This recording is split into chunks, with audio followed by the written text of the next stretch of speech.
Yeah, I have a question, Nimit.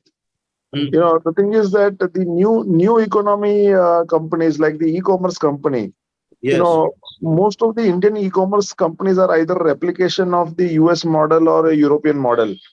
And the investor shows very much excitement in the beginning while the listing happens, but after the listing, the over some period of time the share value tanks, or it decreases. So how to overcome this situation for a retail investor or for an investor like us? So the one best thing that you can do is not invest in e-commerce companies. So currently, what the government is doing is coming up with ONDC. What ONDC is doing is there are three layers which I can explain it into a simple manner. Currently, we have the whole model of the platform access. Let's say you are ordering food from Zomato.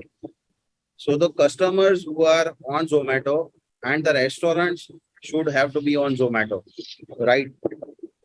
What ONDC is doing is it bifurcating and democratizing the whole e-commerce industry, and what it is saying that you can order food from HDFC Bank application also, Ola application also, or any other application also. All the vendor or the food service provider needs to do is get registered on the seller application, which is on the ONDC protocol. So right now, IDFC Bank is there, Paytm is there. So once the seller gets registered on the ONDC seller application, he is registered to all the applications that are available on the ONDC protocol. So what you can do is you can just understand that I don't like Zomato UI, but I like more the SDFC UI, and it is giving me better discounts from their behalf and not from the seller's point. So I am going to order from HDFC. The order will still be placed to the restaurant that you want to eat from, or what you wish to have from. So currently we are democratizing, and what we might see. So the current e-commerce problem that is there is they need to find the customers, they need to compete with the discounts. What we might say is there might be many buyer applications that is towards the consumer side that we can open from. Then the seller will have to be registered at one place only, and you can access from everywhere.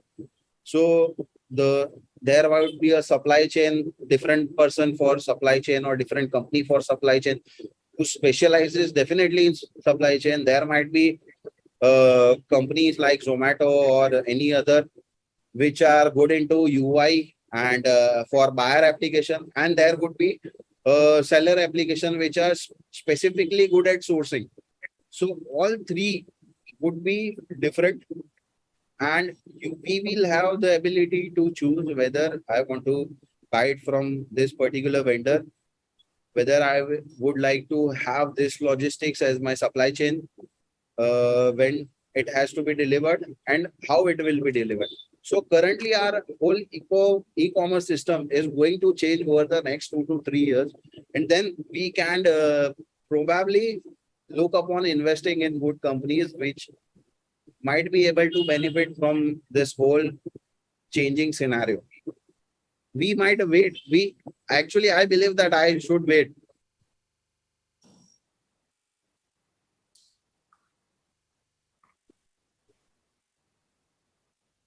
Understood.